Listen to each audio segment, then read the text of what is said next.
இன்றைக்கி அமேசான் ஃபைன்ஸில் ஒரு சூப்பரான ப்ராடக்ட், ஒரு சூப்பரான ஒரு பர்சனுக்கு, என்னோடய ஸ்பெஷல் பர்சனுக்காக நான் அது வந்து வாங்கியிருக்கேன். ஆல்ரெடி இந்த ப்ராடக்ட் வந்து யூஸ் பண்ணியிருக்கோம். என்னோடய தங்கச்சி பையனுக்கு வந்து நாங்கள் யூஸ் பண்ணும்போது சூப்பராக இருந்துச்சு. சரி, ஓகே, அதே ப்ராடக்ட்டே நம்மளை வந்து வாங்கிடலாம் அப்படின்னு சொல்லிட்டு இந்த பஜாஜோட மினி ஃபேன் வந்து வாங்கியிருக்கோம். இது பார்த்திங்க அப்படின்னா சார்ஜபிள் தான்.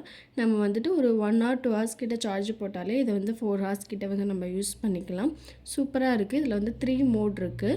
லோ, மீடியம், ஹை அப்படின்னு சொல்லிட்டு 3 மோடில் இருக்குது. 3 மோடில் வந்து யூஸ் பண்ணாலுமே வந்து நல்ல காற்றடிக்குது, நல்லா இருக்குது யூஸ் பண்ணுறதுக்கு. இப்போலாம் அடிக்கடி வந்து கரண்ட் போகுது இல்லையா? ஸோ அதனால் வந்துட்டு இந்த மாதிரி வந்து ஃபேன் வந்து வச்சுக்கிறது ரொம்பவே நல்லது. நம்ம வெளியில் எங்கேயாச்சும் போனால் கூட நம்ம அதை வந்து கேரி பண்ணிட்டு போகலாம். அந்தளவுக்கு ரொம்ப ரொம்ப ஈஸியாக தான் இருக்குது. நம்ம வந்து டைப்பர் பேக்லாம் யூஸ் பண்ணும்போது அந்த ஃபேனை தூக்கி உள்ளே போட்டுட்டு நம்ம எங்கே வேணாலும் எடுத்துகிட்டு போய் யூஸ் பண்ணிக்கலாம். குழந்தைங்க வச்சுருக்கீங்க அப்படின்னா கண்டிப்பாக அந்த ப்ராடக்ட் வந்து ரொம்ப யூஸ்ஃபுல்லாக இருக்கும். இதோட லிங்க் நான் வந்து டிஸ்கிரிப்ஷன் கொடுக்குறேன். அப்படி இல்லைன்னா கமெண்டோட ஃபஸ்ட்டு இதில் வந்து பின் பண்ணியிருக்கேன். மறந்துடாமல் செக் பண்ணி பாருங்கள். உண்மையிலேயே சூப்பராக இருக்குது. இதோட ஹேங்கர் வந்து கொடுத்துருக்காங்க. ஸோ அதனால் எங்கே வேணாலும் தொட்டியிலையோ இல்லை காரில் நீங்கள் போகும்போது சீட்டில் கூட வந்து இந்த மாதிரி வந்து யூஸ் பண்ணிக்கலாம். உங்களை நெக்ஸ்ட் டே பார்க்குறேன். பாய்.